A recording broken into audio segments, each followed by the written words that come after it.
नमस्कार, जय हिंद, वंदे मातरम। कक्षा 9वीं वाले सभी विद्यार्थियों के लिए आ चुका है हिंदी विषय का अर्धवार्षिक पेपर।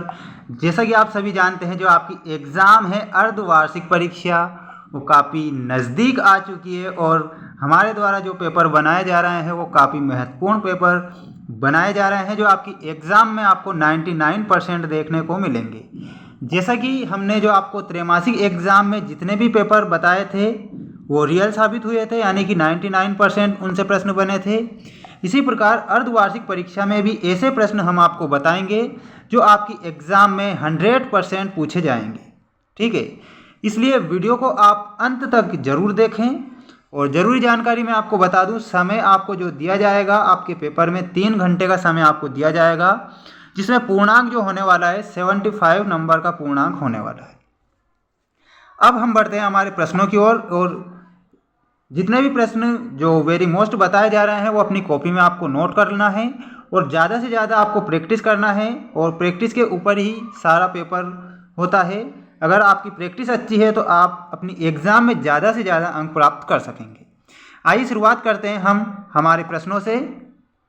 देखिए, क्वेश्चन पूछा गया है फर्स्ट वाला, सही विकल्प चुनकर लिखिए में। काफ़ी महत्वपूर्ण प्रश्न है। रसखान किस काल के कवि हैं? रसखान किस काल के कवि हैं? वीरगाथा काल, भक्ति काल, रीति काल या फिर आधुनिक काल? जो रसखान हैं वो किस काल के कवि हैं? तो इसमें आप करेक्ट जो उत्तर बताएंगे, रसखान भक्ति काल के कवि हैं। किस काल के कवि थे रसखान? भक्ति काल इज द करेक्ट आंसर। कवि को कोयल से ईर्ष्या होती है क्योंकि कोयल है, क्या है? काली, स्वतंत्र, परतंत्र या फिर बंदी? इसमें आपको स्वतंत्र बताना रहेगा। जो कोयल होती है वो ईर्ष्या से होती है, यानी कि कवि को कोयल से ईर्ष्या होती है क्योंकि वह कैसी होती है? स्वतंत्र होती है। पाहुन जो आए हो में अलंकार कौन सा है? पाहुन जो आए हो में अलंकार आपको बताना है। तो इसमें जो आप करेक्ट उत्तर बताएंगे वो बताएंगे उत्प्रेक्षा अलंकार। उत्प्रेक्षा अलंकार इज द करेक्ट उत्तर। पंत जी कवि हैं छायावाद के, प्रगतिवाद, प्रयोगवाद या फिर नई कविता?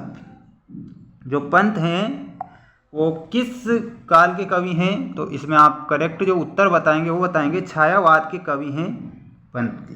ठीक, अब हम बढ़ते हैं नेक्स्ट क्वेश्चन की ओर। और क्वेश्चन पूछा गया है, रामचंद्रिका के रचयिता कौन है? घनानंद, गिरधर, केशवदास या फिर मतीराम? काफ़ी महत्वपूर्ण प्रश्न है और आपकी एग्जाम में छप चुका है।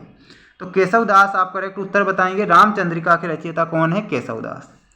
निर्गुण भक्ति धारा को विभाजित किया गया है। निर्गुण जो भक्ति धारा है उसे कितने भागों में विभाजित किया गया है? 2, 4, 6 या फिर 8? तो इसमें आपको 2 भागों में विभाजित किया गया है। कौन कौन सा है वो 2 भाग? एक सगुण भक्ति धारा और एक निर्गुण भक्ति धारा।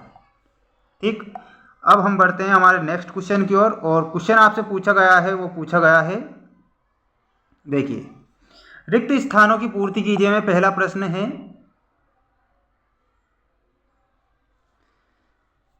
खालिस्तान ने वात्सल्य का कोना कोना झांका है? तो तुलसीदास, सूरदास या फिर मलिक मोहम्मद जायसी? तो इसमें जो आप करेक्ट उत्तर बताएंगे, सूरदास इज द करेक्ट उत्तर। सूरदास ने वात्सल्य का कोना कोना झांका है। इस प्रकार 2 बैलों की कथा कहानी के माध्यम से लेखक भारतीय लोगों को दिखाना चाहते हैं, क्या? स्वतंत्रता, परतंत्रता या फिर स्वच्छंदता? तो इसमें आप जो करेक्ट उत्तर बताएंगे परतंत्रता। क्या दिखाना चाहते हैं? 2 बैलों की आत्मकथा कहानी के माध्यम से लेखक भारतीय लोगों को परतंत्रता दिखाना चाहते हैं। ठीक है, इस प्रकार जीवन शैली का अर्थ क्या है? जीने का तरीका, जादू? तो इसमें आप जो करेक्ट उत्तर बताएंगे जीने का तरीका। प्रेमचंद के फटे जूते एक निबंध है, समानता, कुलीनता फिर व्यंग्यपूर्ण? तो इसमें आपको जो करेक्ट उत्तर बताना रहेगा वो बताएंगे व्यंग्यपूर्ण, बताएंगे व्यंग्य।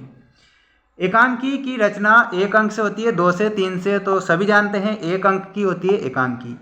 रीढ़ की हड्डी खालिस्तान की रचना है लक्ष्मी नारायण मिश्र की या मोहन राकेश, जगदीश चंद्र माथुर की?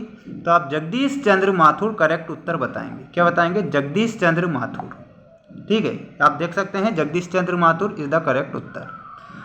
अब हम बढ़ते हैं नेक्स्ट क्वेश्चन की ओर। और क्वेश्चन आपसे पूछा गया है वो पूछा गया है, सही जोड़ी मिलाइए वाले प्रश्नों में पंचवटी, पंचवटी में आप करेक्ट उत्तर बताएंगे खंडकाव्य। पंचवटी क्या है? तो ये खंडकाव्य है। महाकाव्य, महाकाव्य में मिलाना होगा आपको कामायनी। महाकाव्य में आप जो करेक्ट उत्तर मिलाएंगे कामायनी से।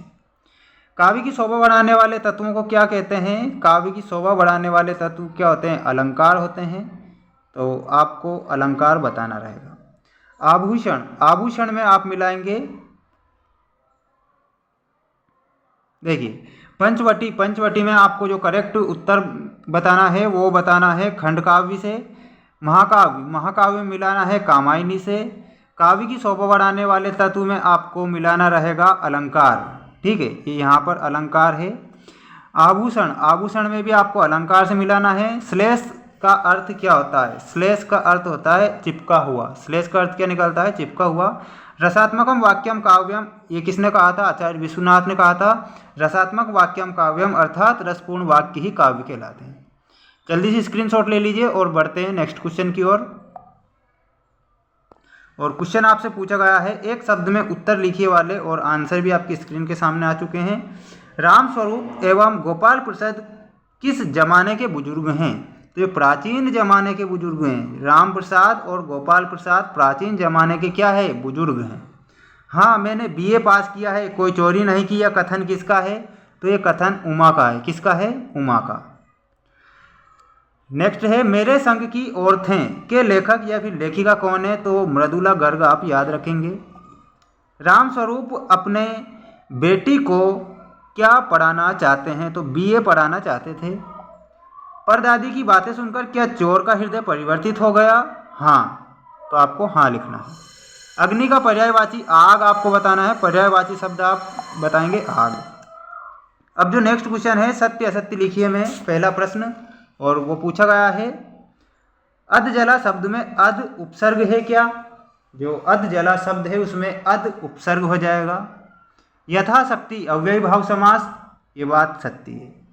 संस्कृति से जो लिए गए शब्द तत्भव कहलाते हैं? तो तत्भव नहीं कहलाते हैं, वो तत्सम कहलाते हैं, यानी कि सत्य होगा। गले का हार होने का अर्थ बहुत प्रिय होना, तो ये सत्य है।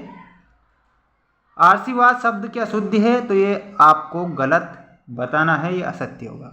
समास के 3 भेद होते हैं, तो ये आपको असत्य बताना है। समास के 6 भेद होते हैं। इस प्रकार मैंने आपको सारे के सारे पेपर के आंसर बता दिए हैं। और चैनल पर आप नए जुड़े हैं तो सबसे पहले चैनल को सब्सक्राइब कर लीजिए। मिलते हैं हम नेक्स्ट वीडियो में। जय हिंद, जय भारत।